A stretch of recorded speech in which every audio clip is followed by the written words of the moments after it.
क्या आपको पता है वृद्धाश्रम दो प्रकार के होते हैं।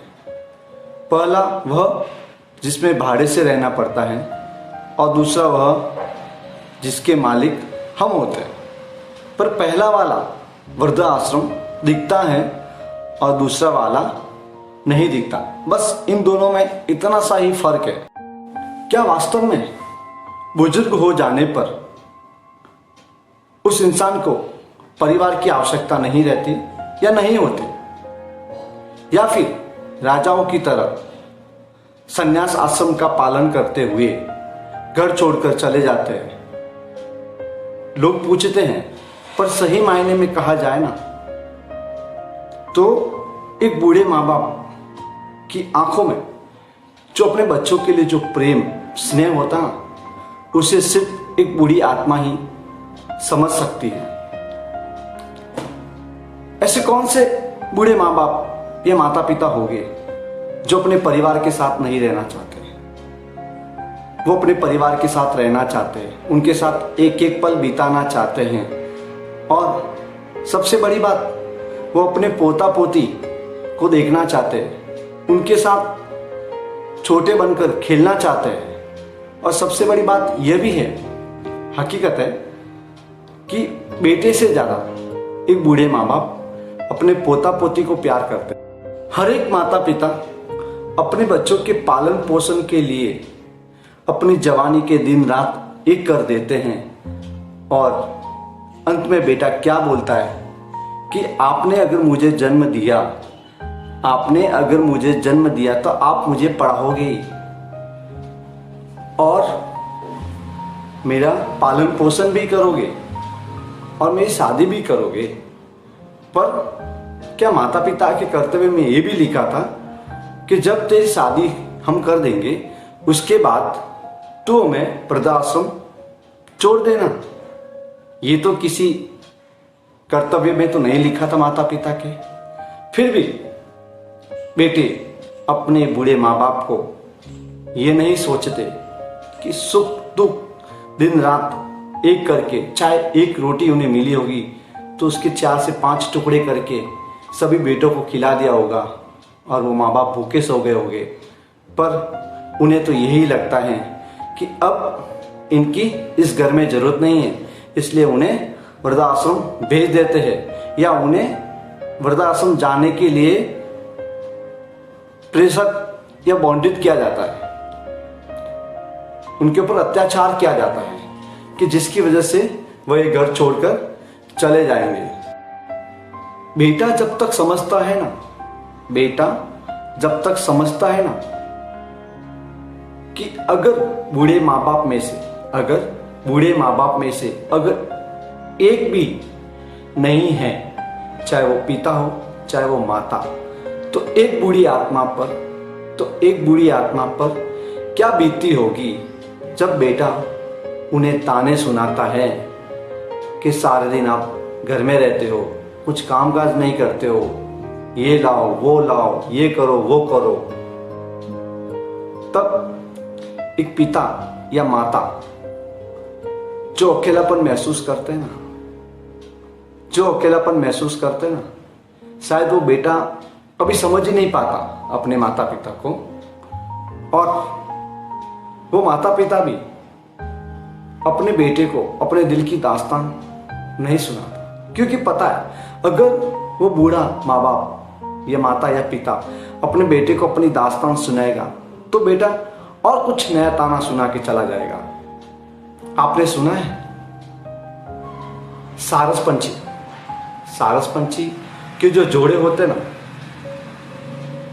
अगर उन सारस पंछी के जोड़ों में अगर एक भी उन जोड़ों में से अलग हो जाता ना, तो दूसरा उसका जो साथी होता ना, वह अन्न जल त्याग कर स्वयं अपनी मृत्यु को अपने गले लगा लेता है।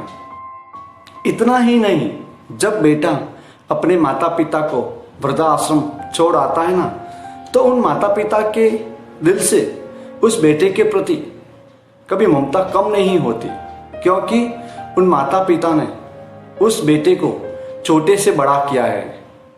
और माता पिता उम्मीद या आस नहीं छोड़ते, तो भी उन्हें उम्मीद होती है कि उनका बेटा फिर लौट आएगा और उन्हें वृद्धा आश्रम से अपने घर ले जाएगा। और इसी इंतजार में उस बेटे की रोज तस्वीर देख देख अपने दिन निकालते हैं। और जब उनका अंतिम समय आ जाता है ना, तो वो माँ बाप, वो बूढ़ी माँ बाप अपने प्राण भी उस वृद्धाश्रम में त्याग देते हैं। लोग कहते हैं कि वो बूढ़े माँ बाप जिनको बेटे का कंधा नसीब नहीं हुआ, वो बदनसीब हो गए वो माँ बाप।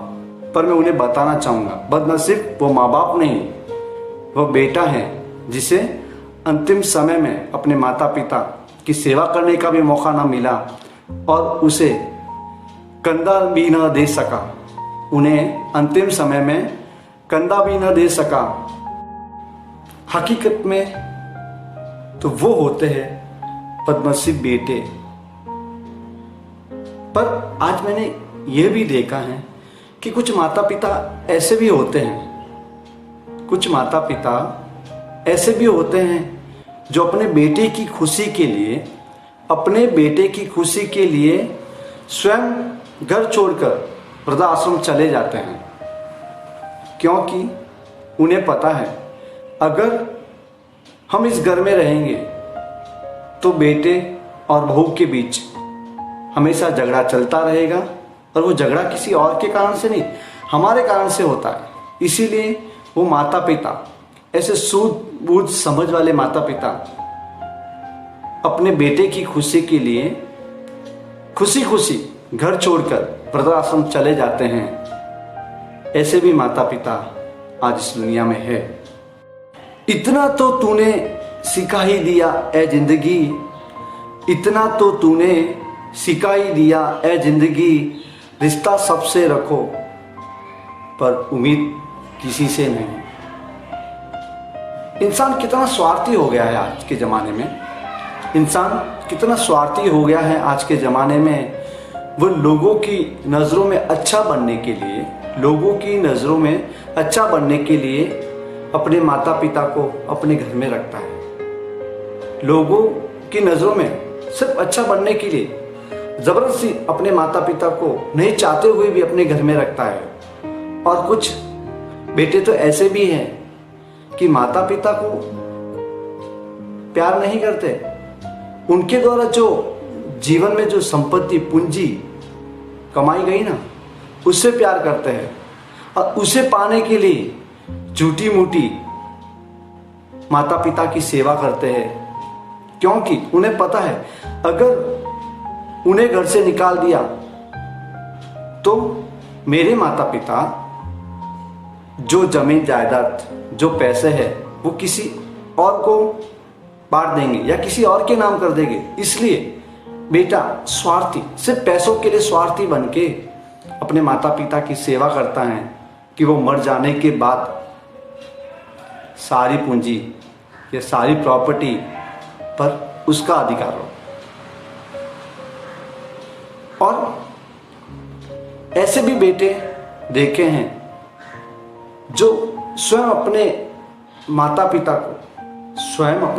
पिता को भगवान के पास भेजने के लिए वो भगवान से प्रार्थना करते हैं, हे भगवान तू मेरे माता पिता को अपने पास बुला दे, वो बूढ़े हो गए, उनकी सेवा नहीं कर पाऊंगा, इसलिए तू अपने पास बुला दे। क्या जमाना आ गया कि एक बेटा भी अपने माता पिता के लिए भगवान से ये प्रार्थना करता है। इंसान पैसे नाम के भगवान को पूजते पूजते, इंसान पैसे नाम के भगवान को पूजते पूजते जो घर में जीवित भगवान है उन्हें भी छोड़ देता है। लोग तो भला कर छोड़ आते हैं वृद्धाश्रम अपने बूढ़े माँ बाप को, क्योंकि आजकल घर में पुरानी वस्तु रखता ही कौन है। वो दिन दूर नहीं जो आज तुम अपने माता पिता के साथ कर रहे हो ना, एक दिन आपकी औलाद भी आपके साथ वही करने वाली है। एक पत्नी अपने पति से कहती है, एक पत्नी अपने पति से कहती है, मैंने आपके लिए अपने माता पिता, अपने भाई बहन सबको छोड़ के आपके पीछे आ गई, सबको छोड़ के आपके पीछे आ गई, और आप मेरी एक छोटी सी बात भी नहीं मान रहे हो। और उस पति को यह भी कहती है, लगता है शायद अब मुझे पहले जैसा प्यार भी नहीं करते, लगता है अब मुझे पहले जैसा प्यार भी नहीं करते। अपने प्यार का सबूत देने के लिए, अपने प्यार का सबूत देने के लिए पति अपने माँ बाप को वृद्धाश्रम छोड़ आता है। अपने प्यार को साबित करने के लिए एक बेटा अपने माता पिता को वृद्धाश्रम छोड़ आता है। पर तो भी आज इतना कुछ उनके साथ हो जाता है, तो भी आज इतना कुछ उन बूढ़े माँ बाप के साथ हो जाता है, पर तो भी वो भगवान से अपने बेटे के लिए अच्छी ही प्रार्थना करते हैं कि जो आज हमारे साथ हुआ कल हमारे बेटे के साथ ना हो। आज हम वृद्धाश्रम में हो, कल हमारा बेटा वृद्धाश्रम कभी ना देखे।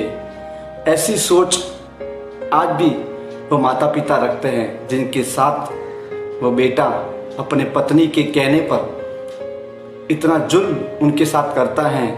अगर बेटा नहीं चाहते हुए भी अपने माँ बाप को वृद्धाश्रम नहीं भेजना चाहता है, तो उसे उसकी पत्नी यह कहती है, अगर अपने माता पिता को कहीं और नहीं भेजा ना, तो मैं मायके चली जाऊंगी।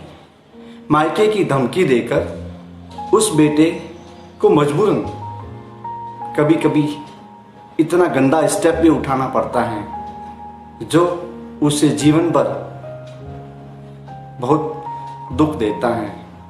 तो भी इंसान इंसानियत पर इतनी चालाकी से वार करता है, तो भी इंसान इंसानियत पर इतनी चालाकी से वार करता है कि जो घर में बूढ़े माँ बाप होते हैं ना, उन्हें निकाल कर खुद अनाथ बन जाता है।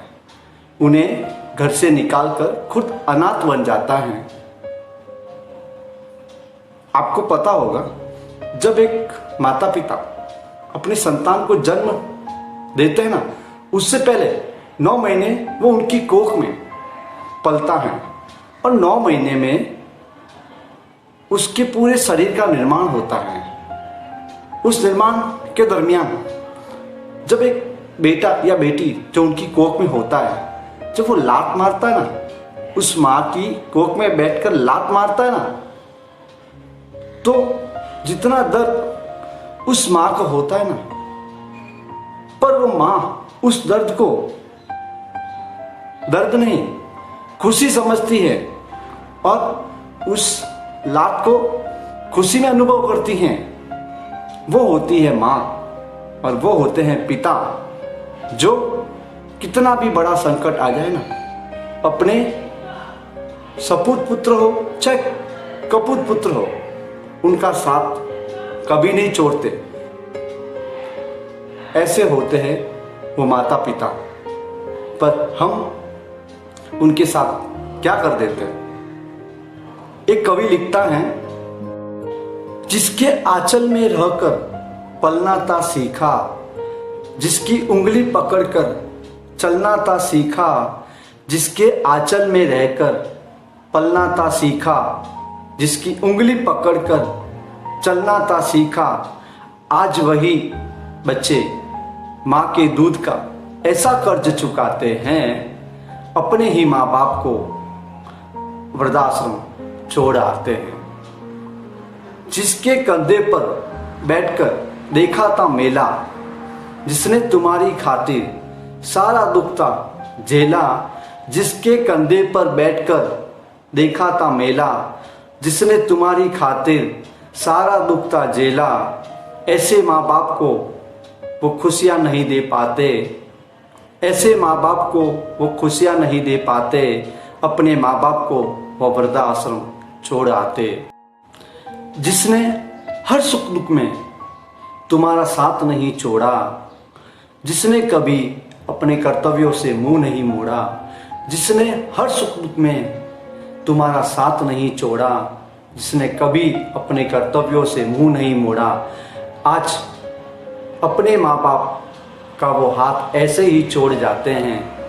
आज अपने ही माँ बाप का वो हाथ ऐसे ही छोड़ जाते हैं, अपने माँ बाप को वो वृद्धाश्रम छोड़ आते हैं। याद रखना एक पल ऐसा भी आएगा जब समय का चक्र फिर वही घूम जाएगा। जहाँ पहुँचाया है आज तूने अपने माँ बाप को, कल तेरा बेटा भी तुझे वही पहुँचाएगा। और वहाँ जब तेरा कोई काम नहीं आएगा, तब वहाँ तेरा माँ बाप का सारा ही तुझे अपनाएगा। इसीलिए भारतीय समाज में वृद्धाश्रम का होना कलंक समझा जाता है, क्योंकि वृद्धाश्रम का होना हमें यह बताता है कि हम बुजुर्गों की इज्जत करना भूल गए। वृद्धाश्रम का होना हमें यह बताता है कि हम बुजुर्गों की इज्जत करना भूल गए हैं। सही मायने में कहा जाए ना तो वृद्धाश्रम होना ही नहीं चाहिए, क्योंकि हमारा धर्म और संस्कृति इसकी इजाज़त नहीं देता। हमारा धर्म और संस्कृति इसकी इजाज़त नहीं देता। पर मैं आज यह भी कहना चाहूँगा, अगर माँ बाप को बेटे के साथ जो रहने का अधिकार है, अगर वो अधिकार बेटियों को दिया जाए ना, जो अधिकार आज बेटे के पास है माँ बाप को रखने का, वही अधिकार अगर बेटियों को दिया जाए ना, तो शायद मेरा मानना है कि आज एक भी ऐसा वृद्धाश्रम नहीं रहेगा जिसमें माँ बाप होंगे। क्योंकि बेटियां जितना अपने माँ बाप से प्यार करती है ना, उतना शायद एक बेटा भी नहीं करता। इसी तरह मैं उन सभी बेटे की पत्नी और उन माता पिता की बहू से निवेदन करना चाहूँगा, हाथ जोड़कर निवेदन करना चाहूँगा, अगर आप अपने माता पिता भाई बहन सब कुछ छोड़कर एक पराये घर में जब आते हो, तो जिसे आप अपना सास ससुर मानते हैं, अगर उन्हें अपना सास ससुर न मान के अपने माता पिता मान लिया जाए ना, अपने माता पिता मान लिया जाए ना, तो मेरा मानना है आज भारतवर्ष में एक भी वृद्धाश्रम नहीं होगा। क्योंकि जब बहुएं भी अपने सास ससुर को अपने पिता माता मानना शुरू कर लेंगे, तो आज भारत में एक वृद्धाश्रम भी नहीं रहेगा। और ये हमारी संस्कृति को एक अलग ही पहचान मिल जाएगी। और आप ये भी मत भूलिए, भगवान ने अपने भक्तों का साथ देना नहीं छोड़ा है। भगवान ने अपने भक्तों का साथ देना नहीं छोड़ा है। इसका उदाहरण आप महाभारत में देख सकते हैं। अर्जुन का स्वार्थी कौन था? अर्जुन का स्वार्थी कौन था? भगवान कृष्ण अर्जुन की रथ के स्वार्थी थे। उन्होंने अंतिम समय मतलब अर्जुन की विजय तक अर्जुन का साथ नहीं छोड़ा। तो भगवान क्या हमारा साथ छोड़ देंगे? कभी नहीं। धन्यवाद।